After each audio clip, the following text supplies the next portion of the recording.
Her sister said I was too boring, so she left me for Europe. Now they're both broke and alone. Hey Reddit, I'm in a bit of a weird spot and could use some advice. So, my fiancée, let's call her Jessica, just called off our engagement and decided to move abroad.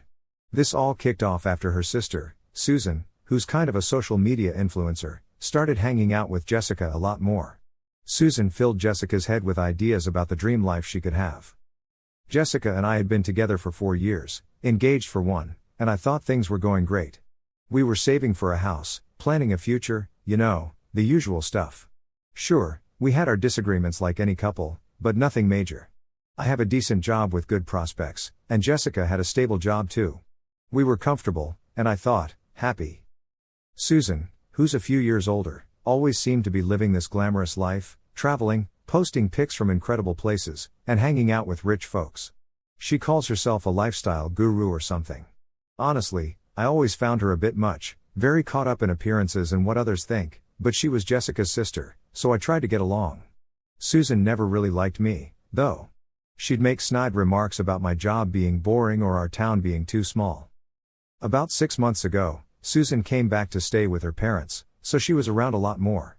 She started treating Jessica to expensive dinners, buying her designer clothes that I knew Jessica couldn't afford, and constantly talking about her amazing life. She'd share stories about yacht parties, trips to Dubai, and all these big shot friends she had.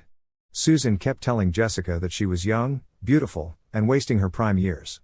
She could be living a more glamorous life than what I could offer. At first, Jessica seemed to brush it off or defend our plans, but then she started changing.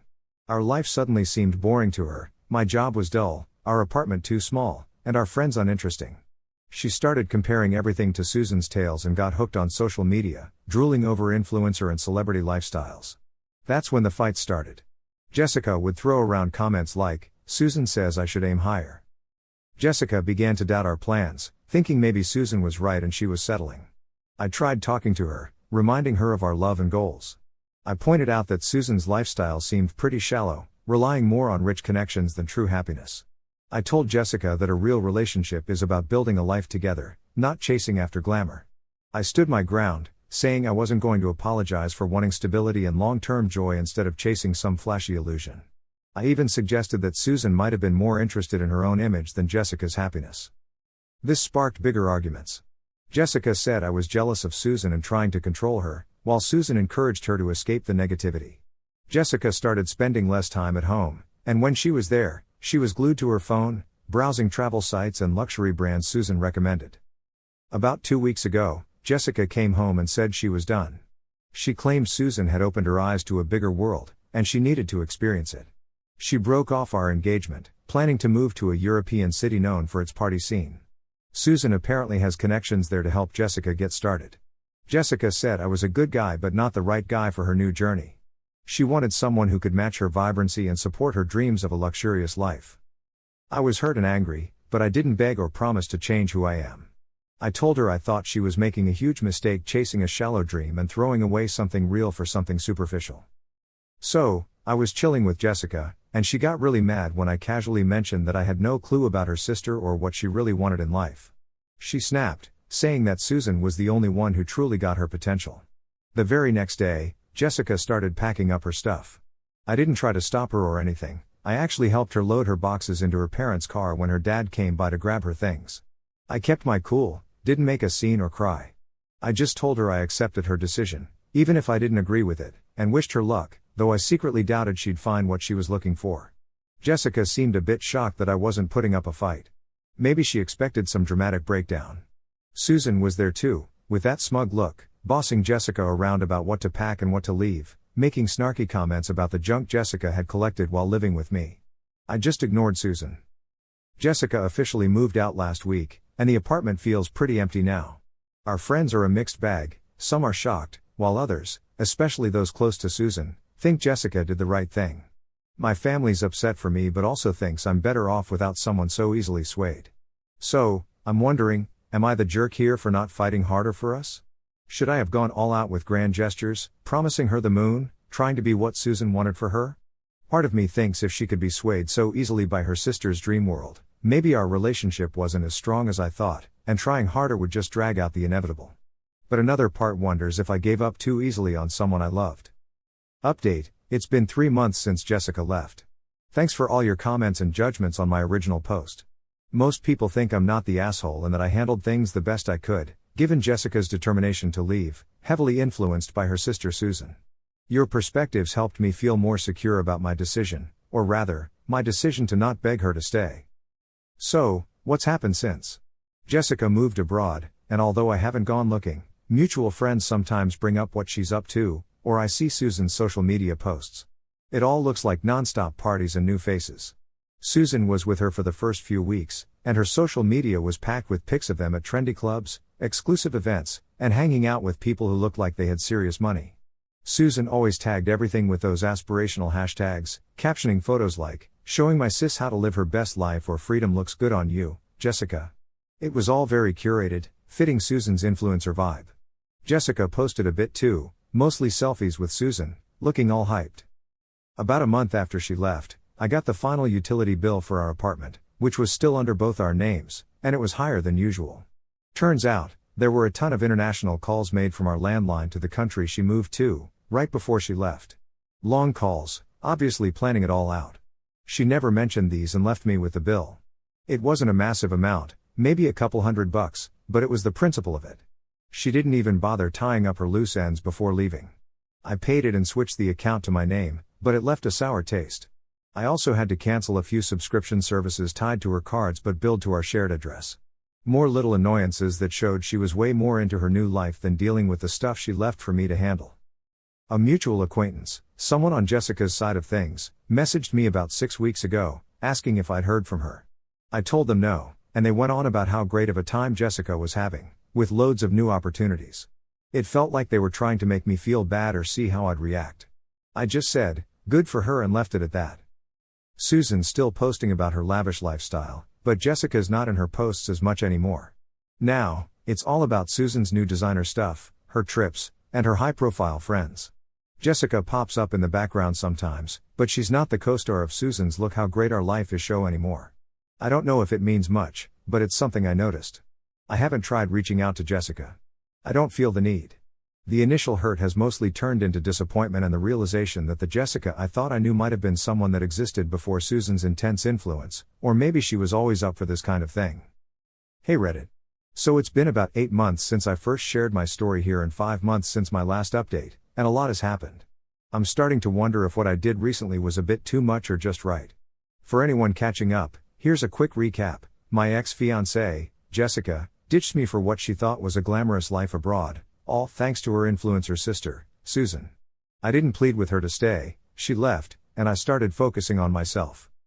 Since my last update, I've kept on doing my thing. I even got a promotion at work, which feels awesome. I've been going hiking nearly every weekend and I'm in the best shape I've been in for ages. Honestly, I'm feeling pretty great, balanced, and looking forward to what's next. Haven't heard a peep from Jessica, and Susan's social media is still all about her fancy lifestyle. Interestingly, Jessica's hardly ever in Susan's posts anymore. It's like she slid into the background, just like I thought she might. Then, about a month ago, I started hearing through the grapevine that Susan got engaged. At first, it was hush-hush, like she was only telling select people. But then someone posted a picture from a private engagement party, and the news spread everywhere. Susan is marrying a super rich older dude she'd apparently been seeing on the down low for a while. The funny thing? No sign of Jessica at this engagement party and no mention of her in all the congrats going around in Susan's circle. It was pretty clear Susan's new chapter didn't have much room for Jessica. Seemed like Susan leveled up, or whatever you want to call it, leaving Jessica in the dust. Right around when Susan's engagement news was blowing up, Jessica started messaging me out of nowhere. It was just a simple hey at first on a social platform we barely used but were still connected on. I didn't reply. A few days later, she tried again with, "Can we talk?" Yep, ignored that too. Then she sent a longer message saying things weren't what she thought they'd be and that she missed me. Still didn't reply. Honestly, my feelings for her are long gone. Her messages kept coming every few days, sounding more desperate each time. She talked about Susan's engagement and feeling abandoned by her sister. Said Susan basically used her to jazz up her own life for a bit and then dumped her when the rich guy showed up. Jessica hinted her financial situation overseas wasn't great and the party scene lost its charm fast when she didn't have Susan's support anymore. She said she messed up. I still didn't reply to any of it. Chatted with a close friend about it, and they said I didn't owe her anything. I mean, Jessica made her choices clear as day. She chose Susan's dream world over our real one, and now she's dealing with the fallout. Meanwhile, Susan went all out with a public announcement about her engagement. It was as over the top as you'd imagine, posing with her king and all about their new empire. No mention of Jessica, of course. A day or two later, Susan posted some vague philosophical stuff about outgrowing people and leaving behind those who don't get your vibe. It felt like a very public way of saying she was done with anyone she didn't need anymore, Jessica included, I'm sure. After seeing all that, plus Jessica's messages sounding more desperate and painting this picture of being used and tossed aside by Susan, I made a call. I went ahead and blocked both Jessica and Susan on all my socials and their numbers on my phone. I figured it was time to fully close that chapter. Jessica's messages seemed like a recipe for drama I didn't need, and Susan's online stuff just grosses me out. I'm all about moving on, and blocking them felt like the right step. So, I decided to look after my own peace of mind and avoid any more drama with them.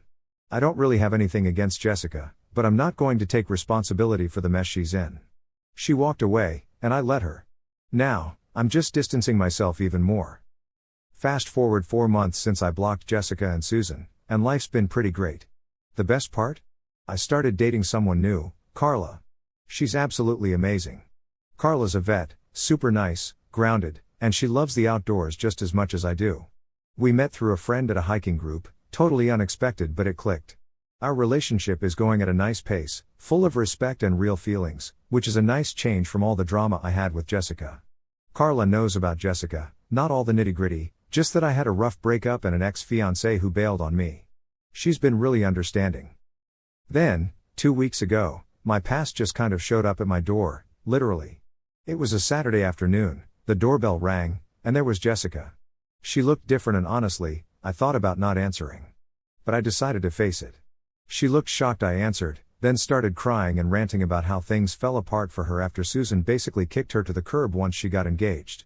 Jessica said Susan left her hanging, changed her numbers, and told everyone to ignore her.